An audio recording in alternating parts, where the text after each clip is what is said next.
Dave Cousins with Punky Monkey Productions. I'm sitting here with Chris Dalley, or Dalleyman, of Pulley, Authority Zero, The Implants. Care to add any more of those bands there to the list there, Chris? Formerly of Temple Pull, formerly of Death by Stereo, formerly of Voodoo Glow Skulls, filled in for Zebrahead. Yeah. Just about everybody there. Yeah. So how did you get started in all these bands here? And what was your first major band that really kind of got you out there? Well, it wasn't actually a major band that got me out there. I was in a band called Lightweight that was we were part of the Orange County scene, and we were gaining a lot of things. Fearless Records were about to sign us, and unfortunately it didn't happen because we broke up because our guitar player who wrote all the songs wanted to be an emo band. But through that thing, we played with Pulley at Chain Reaction in Anaheim, and we were Jim Cherry watched me play, and I was the first drummer for Zero Down. We taught that night in this band and all this stuff, and then John McCree came over. We rehearsed a little bit, and I kind of just got a little intimidated. I was 19 years old at the time, and Jim Cherry was a big guy, but we maintained a friendship, and he got me the audition for. I actually auditioned for Aquabats. They chose the guy they've had for all these years because they knew him better. But I think I did a pretty good job. I don't know. Aquabats, I don't know if I could have been in that band. But that would have been interesting. I could see you as an Aquabat. That actually would be pretty. I just don't know if I can handle that. It's just too much. That's energy. They're definitely a high energy show, though. That would be. Oh yeah, definitely. The personality-wise, I think you would make a good fit as an Aquabat, just personality-wise. I have such a pirate's mouth. I would be cussing up a storm. I would probably get fired. Yeah, they definitely have to be a little more kitty friendly. Yeah, I'm even around my kids. I can't help all that stuff. So I'm the same way. But bad habit. But, yeah. So I mean, he actually got me the audition. He actually recommended me for the Temple Pull gig, and that's how I kind of got in there. And I was friends with Jim Cherry until literally the day he passed. 18 years ago this year, in July. Yeah. So, what have you been doing lately during the whole quarantine? Just trying to basically, I have an electronic kit I have in my bedroom. We have a really big bedroom in my house, and so my wife has been very understanding. And I had not met the neighbors yet. I met a couple of them, but everybody's kind of scared right now, so it's loosening up a little bit. So I'm starting to get to know the neighbors a little bit, but I haven't told them, hey, I'm a drummer and I play in a punk band, and I'm going to be playing some really loud stuff here pretty soon. But I have an electronic kit I play in here and just keep my chops up. I've been doing on my social media because I've learned over especially the last few months or so. I have no right to be talking about politics. I have no right to be talking about what I think is going on. I'm not a doctor. I'm not a scientist. I'm not a politician. I'm going to talk about what I know about. I am a human encyclopedia when it comes to music. I read books. When I see a footnote, I will read that book. I'm one of those guys where people call me every day, who does this song, and I'll know it. And so I've been doing my social media where I started in 1971, my top 5 albums of 1971. I am now in 1992 doing my top 10 albums of 1992. I've been following that awesome series you've been doing. Yeah, and I think people are like a lot shocked. Okay, no, it's not. He's not just a punk rocker. I mean, I love everything, but except for country. Well, country from 1990 and now. Country that actually had substance I like, but the pop music nowadays. Yeah, I know you mean. Pop music nowadays, no. It's pop. It's not country. It's pop. Yeah, but I mean, I've actually been, I've actually appreciated being home and being, taking my son just turned 2, just being a dad to him. And we've done, Authority Zero has done some live streams. Pulley's going to do one in 2 weeks. I'm not sure of the website yet, but it'll be on June 12th. We're going to do a live stream, and we're rehearsing. And so just waiting on stuff on, right now it looks like everything that I had booked this year is supposed to be happening the exact same time next year. We'll see. I was so excited about Europe this year because, I was supposed to be in Europe. I was actually going to come back from Europe today with Pulley, and then I had the thing in July, and I'm like, oh, cool, it's cooler out there. It's cooler weather. I mean, Spain is still hot, but I mean, it's still cooler than here. And damn it, no, be here. Yay! So but yeah. So I know you guys are on Red Bridge next year. What are you guys on right now? Right now, as far as I know, everything that we had this year, Pulley's doing Red Bridge next year. We were supposed to be doing it next weekend. Yeah. They added some great bands to it. I'm stoked about Satanic Surfers and all the Swedish amazingness that's coming out. No Fun at All and all those bands. So, and then we're going back to where we would be doing Europe this year. We'll be doing next year with Bad Religion. It's 3 or 4 shows in Spain with Bad Religion, Melanchon, and Suicidal. Oh, damn. And then, it's for the 40th anniversary, but since it'll be next year, they're going to do 40 plus 1 for Bad Religion. Nice. And then I think we're doing a couple punk and double-licks around the rest of the time. And then same thing with Europe for Authority Zero. I think everything, for Black Rock, Punk Rock Holiday, all those things are being moved to exactly next year. As far as everything else goes, I don't know. Pulley has tentatively a date this year on Halloween in Austria. Nice. Very cool show. Called Sabam Fest. And it's Sabam, yeah. Actually, I talked to Stefan about trying to redo my logo. Yeah, Authority did it last year. It was a ton of fun. This year, I hope it happens because it's all buddies that we're playing Strung Out, Get Dead, and Less Than Jake so far. And it's like, damn. Those are buddies. Those are my buds. It's kind of scary because when we get together, there's a storm coming. Hopefully you guys aren't going to get arrested out there in Austria if you make it back. I don't think we're not that. 20 years ago maybe, but 40s and 50s. I think we'll probably like geek out on metal trivia and have a few slurps here, a few slurps there, and just have some fun. But like I said, I don't know if that's going to happen right now. The festival is very confident that's going to happen because Austria's been doing very well in this whole pandemic. But like I said, I believe when I see it. I want to. I can't wait. I'm kind of going stir crazy. But because I'm such an extrovert, and don't get me wrong. I love spending time with my family and all stuff. But it's like I'm indoors. I've actually been following. Even though how I personally feel about this pandemic is one thing. I know it's a fucking real thing going on. How I feel about how it's being taken care of, I'm kind of whatever about it. But I am still respecting other people and like, hey, wear the mask, do this, do that. But around my house, no. I'll be the first person to say, I love going to the bar with my friends and having a few drinks. Bars are opening around here right now. Am I going? Nope. Yeah. I don't feel I'm ready for that yet. I don't feel we're ready for that yet. But hey, that's just my opinion. There are the ones who are the idiots who really aren't doing things right. Well, me and my wife have a very really great clique of friends that we have all over the country for that matter. That we used to do this thing every Friday where when I was home, even when I wasn't home, they'd do it. We'd pick a different pizza place and go there and have pizza, like have a pizza party and have some drinks and have the kids play games and all that stuff. And so since we haven't been able to do that, we've been doing a virtual pizza party on Zoom. Nice. And it's fun. It can get chaotic where you can't get a word in edgewise when you have 15,000 people in there. And everybody's been drinking. So it's like, it's like, Wayne's World 2 in the donut shop. There's no point. So, but it's still fun to like be around everybody and like see everybody and, just do that kind of thing. But, like I said, I'm just being courteous to others right now and just thinking about what's the best thing to do. I always try to like be the courteous one. Okay, you know what? I'm just going to let everybody take care of the thing, and I'll be here as long as I have a roof over my head, food to feed my family, and diapers for my baby. I'm good. So that's crazy. I think that literally the very last day of things being open was that night at Piano.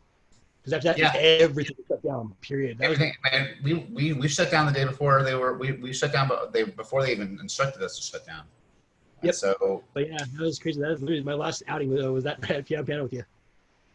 So the last, and I'll say this right now, the one. Like I said, minus spending more time with my family and my kids, is the fact that one great thing about this pandemic is that I have quit smoking cigarettes. Yep, and that's awesome. I'm proud of you, man. That's awesome. Yeah, the last day that you were allowed to be out and about was my best friend's 50th birthday, and I I got stupid with him, and Oh, yeah, I remember, yeah, over at the bowling alley. yeah, and I woke up the next day and I had a cigarette, and I was just feeling like shit. I had a cigarette, and I honestly felt like, literally, I could explain it like for word. It felt like I had been eating hay in the desert for 5 days. It was so dry, so disgusting. I said, "That's it, I'm done." And I had another like 10 cigarettes in my pack, and I see ya. And I have not had one since. Awesome, man. That is really awesome. Yeah. So over 2 months now. So one thing I've noticed, a lot of people that have been very successful in the music industry tend to have somebody like a friend or family member that was working in there, usually kind of on the outskirts of it. So tell me about your dad. How did your dad, or what's your dad's influence on you in terms of live music? So my dad started playing. My dad started off as a drummer when he was about 10, and then he started playing bass, and he's been a bass player ever since. He played bass for the Dickies for a couple things, and then him and I were just like, I mean, he's been always been like a hero to me. Like he played and all this stuff, and he did when he wasn't on tour, he would do lights for bands. Like he did lights for AC/DC, he did lights for Iron Maiden, and so him and I jam around just like watching him. Like my dad's very very opposite of me. I'm an offspring of my mom from my personality wise. I'm very out there, and my dad's more introverted, but live it's a thing like where he's a showman. And so, I've always like really appreciated his opinion about stuff. And so we've been, we're close, and he lives with me now, which is great since my mom passed. And it's just been, I mean, it's cool. He's watched every stream of my Authority Zero thing that we've been doing. So it's been really cool. If you could do a tour with any band or any group of bands, what would be your all-time like dream lineup of say 4 bands?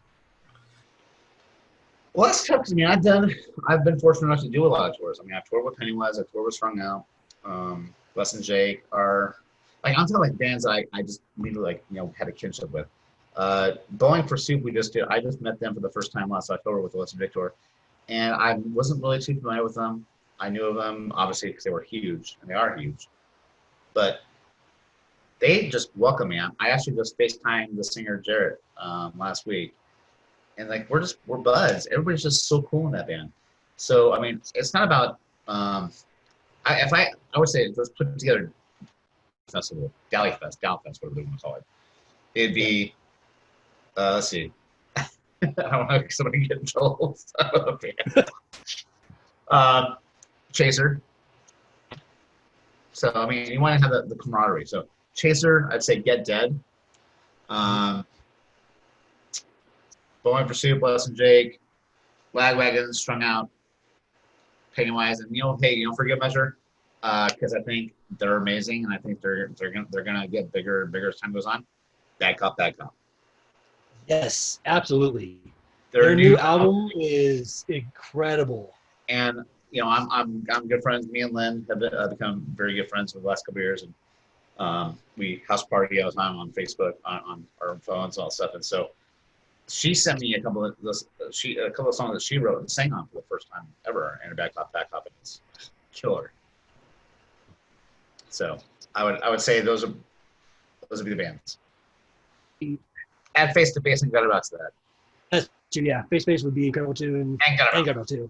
Yeah. AJ is one of my best friends on the planet, and I have to party with him. Oh, dude, he's incredible. Yeah, he's incredible. He's about to be a brand new dad too. Yep, I saw that. Yep, yeah. I didn't record him and I FaceTime and he told me what? Yeah, I saw his post on Facebook too with the he's gonna have a little boy. That's awesome. That's the one thing I was worried about too. When I first found my son's mom was pregnant, I was like, God, it'd be a boy. Because there's only one piece I have to worry about. Well, I remember I was on tour when my wife told me the news. We were in Virginia Springs. Virginia Beach.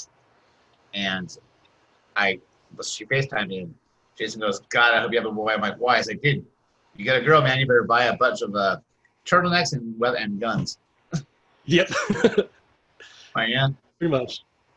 I have a boy, and I have to not to worry about daughters angry dad's coming to me, hey, your daughter, your son.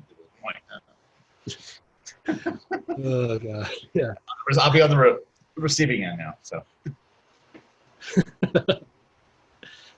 Yeah, that's awesome. I'm rooting for AJ. That's cool. And yeah, he is an incredible drummer. And actually, one thing I'm excited too is you guys are gonna be on tour with Red Bridge Fest with him and Joke Has Revenge. So get to see him up there too. Oh yeah, and I mean it's gonna be. I mean, oh, you know what? I've got one. There's two If other you're bands. if you Joke Has Revenge, then you get AJ and you get Eric. Because you can't get Butao. Yeah, Butao. Fuck yeah, I love Butao. Oh yeah, actually, I have an interview tomorrow. Oh, cool. Well, also, I forgot about two other bands. What is wrong with me? Wilhelm, Scream, Flatliners. That'd be a badass one too. I keep on running out of ideas. That's your festival right there. There's Dalley Fest 2021. So what advice do you have for people who are just starting to get, going with bands that would make it more, not necessarily more likely, but it was give them a better chance at being successful? Like what is the Chris Dalley speed to success? Well, I mean, my case, my situation was a lot different than this nowadays. It wasn't social media. There was basically just, I would go to shows. How I got into Death by Stereo, I went to a Death by Stereo show and I heard their drummer was leaving, and I went to Dan Palmer after the show and I gave him a press pack. And I literally tried out over the phone 2 days later. Nice.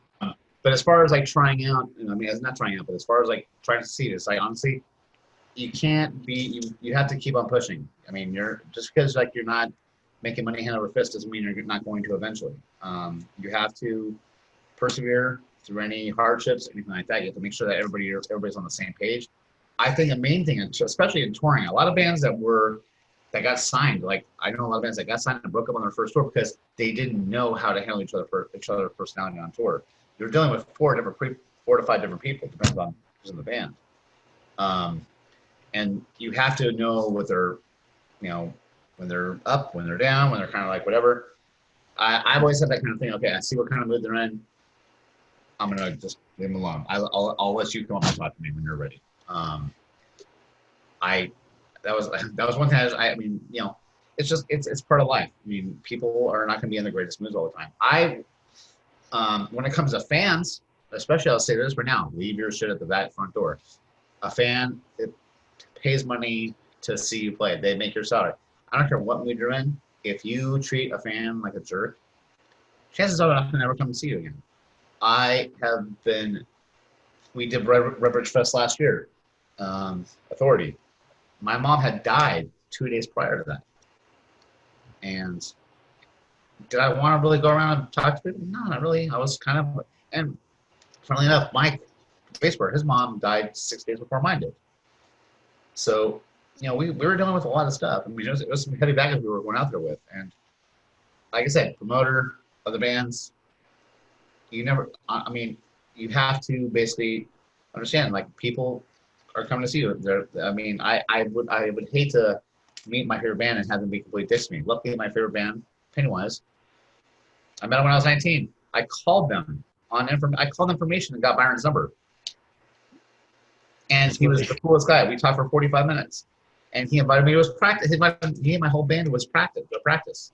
I watched Pennywise practice at 19 years old, getting ready for 96 Warped Tour. Dude, that's badass. And the fact that me and Byron are buddies now, it's like we text each other. He texted me last week asking how I'm doing with this whole thing. I'm like, good, man. How about you? He's like, he goes, I'm going. Byron is probably one of the biggest, amazing smartasses I've ever met in my life. I mean, he says, I just waiting for Amazon to deliver my harmonica so I can go out on the beach and piss people off. So I mean, he's an example, a model of like how I want to treat our fans and try to be do all that stuff. Because I mean, it's like, and honestly, like, also another thing I will say about being on tour. When you're on tour with like bands that you're opening up for, and it doesn't matter if you're friends or not. You have friends, you have respect for them, but you want to go out there and kill the audience. You want to have the audience going, oh my God, I feel bad for the next band that goes on. I've always had that mentality. Like I want to have that feeling when we play our show. I don't care if it's first in the bill or direct support. I want to walk on stage and play a set, get them playing a set and say, follow that. You know, I've always had that mentality. I mean, I know bands that I've seen plenty of shows where the opening band blew the other band away. The band I went to see. It's like, oh, well, I made a fan of theirs. So you have to have that thing, no matter what's going on in your life. Like any job, leave your shit at the front door. Do your job right. Do it correctly. If there's obstacles getting in your way, if you're drinking too much and it's affecting your playing, don't drink. You know, you have to be 100% committed to what your craft is and what your stuff. You don't have to be the best musician in the world, but you better be damn good at what you do, and be committed. I mean, if you want to do this, you have to be, especially nowadays. I mean, you're not going to make a lot of money right now unless you become a YouTube sensation or something like that. It's going to be very hard for bands to get to make any money in this thing. And right now, especially, it's super hard because we're not touring anymore. Which is our main source of income. I'm making ends meet. You know, I have a very understanding wife, thank God, and you know, we're all doing what we can do to keep our head above water. But you better be 100% committed to doing this if you want to do it. Leave your shit at the front door and just do it right. No, on the other spectrum of that, just because we're both in a group there on Facebook, the Punk Rock Dads. What advice do you have for any new or soon-to-be dads out there? Patience. I think of that one. Patience is a virtue, and it's never more so true than when you're a dad, a brand new dad. I mean, I have 2 stepsons for my wife, and my own son is 2 years old now, and luckily I had a very patient wife who had 2 kids grown and knew exactly how to handle everything. So that helped me a lot. But you have to be really patient. You have to understand that they're not gonna. It's not like you see in movies. It's not. I mean, I'm lucky enough to where my son kind of like just loves to be around me. He actually wants me to hold him. Like my mom, no, call my daddy. It's great. But I think it's just because I show my patience and all that stuff. And I will say this right now: if we didn't have social, there's a pros and cons to social media. Cons are, we don't sell records anymore. But a major pro is that if I'm on tour, no matter where I am, I could FaceTime my family. I was not able to do that in my first European tour in 2004. 2004, you had to go out, and try to find a call center somewhere just to check your email, and then you had calls. You had call centers, and it wasn't cheap. And so that was the only way you could communicate back then. Like, okay, I'm gone. Bye. Cell phones didn't have the thing that we do now where I could actually, turn on the line. Where's my Wi-Fi? Got it, cool. So that's just the way that works. But being a parent, just patience, and honestly, just it seems harder than it actually is. But watch their tails and watch how they act when they want something. They'll tell you in their own way that, hey, give me some love. Touch, hug the kid. Show them affection. But that's the best advice I can give is just be patient. So I've been trying to promote a band in every interview I do too. Well, you're wearing a pretty damn awesome shirt with Chaser right now, so I'll. And actually, I'm still hopefully Chaser will be one of my guests here in the next couple weeks. I know Jesse said they have some big news coming up about the new album there, and they wanted to wait till everything was kind of finalized before they wanted to talk about it, and they wanted to be able to, actually talk about it in the interview. So, okay, we'll wait until. I'm so happy for that. Mike, the singer. I've been friends with all the guys for years. Mike sent me a copy of the record, and it's amazing. As soon as I heard it, I had to post it on my social media. Guys, wait till you hear this new Chaser record. What they were. I mean, I've always loved them, and I thought they were a good band.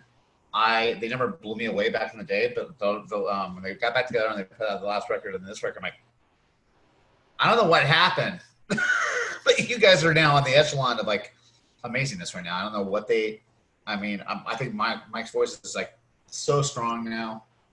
It's all that smoke. Being a firefighter, exactly. No, I agree with you. It's to me. Although one thing I gotta say, one of the standout songs on that album is "Dreamers" with Jesse singing. That is such an incredible song. Yeah, I'm so stoked for those guys. I mean, they watching how they were received at Saban last year. We played Saban together last year, and seeing the reaction they got, I'm like, this is awesome. This is cool to see. Like, it's not just about the old dogs here. The bands have been around for 20 plus years. It's cool to see bands from America getting noticed in Europe and Japan and those places. Kind of going back to the whole thing you're saying about the fans there. That's honestly the way I feel about Chaser, where like Mike reached out to me before I even saw them live. Like I was posting about the show coming up there because I'm friends with Dennis Jagger. I've been friends with him for a few years there, and he invited me to go out to the first 2 nights of their Let's Go and Quickly tour. Uh-huh. And so the first night is over at Alex's Bar, and I was hanging out with the guys outside there, and they're talking about how they're excited to play Chaser. I was like, oh, never heard them before. Like Richie and Scott looked at me like dumbfounded, like, how have you never heard Chaser before? I'm like, getting back to see it. I've been out for a while there. It's like, do you do us a favor? Check out Sound of Sirens. Like, I listened to that album on the way home from Long Beach, and I was just blown away. And I ended up, had reached out to me before then, so I ended up becoming friends with Mike on Facebook, and just ever since then, he's been so cool and just so inviting. Like I've been to his house a couple times there. I've been invited to practices. I got to help sing bang vocals on the new album there, and it's so cool that they are so appreciative of their fans, and fans know it too. They're fantastic.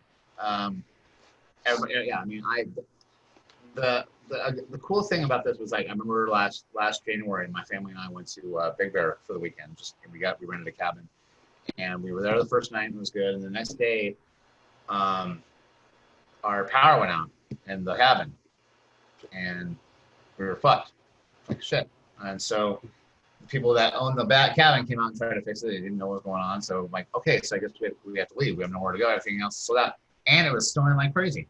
And so we started to try to go down the mountain, and it was not happening. And my wife and I and the kids went to just got food at Carl's Jr. and a mutual friend let me know that, hey, Mike's out there right now with his family. They're snowboarding. So I texted Mike and I said, hey, hate to put this on you, but is there a possibility like my family can crash at your cabin? We're kind of obscured. And I was like, dude, where are you? I'm like, we're at Carl's Jr. He's like, drive straight up. You'll see my. So we see the truck. Yeah. And so we stayed there. It was awesome. It was great. And I mean, it's like, I've been eternally grateful for that. I mean, it's like, that's a good and a good friend. So I will always be eternally grateful for him helping us out of that pinch. Exactly, and I feel so much. He's been just absolutely incredible, and so I mean, I wish all of them band like nothing but success, and like they truly deserve. They're some young nice bands, guys. New bands. You want to learn how to do it right? Follow Chaser. Yep. There you go. There's their diagram of how to do it and do it right. Exactly. Yeah, follow Chaser. They lead by example and follow that PMA movement. They are incredible. Yep. And just if you want to be successful, honestly, they are a great way to show you how to do it right. They had success all around the world there. They're still trying to get up here in the United States there. So do me a favor, follow Chaser. They are a great band, and you will not be disappointed. I agree 1,000%. So, all right, got something here.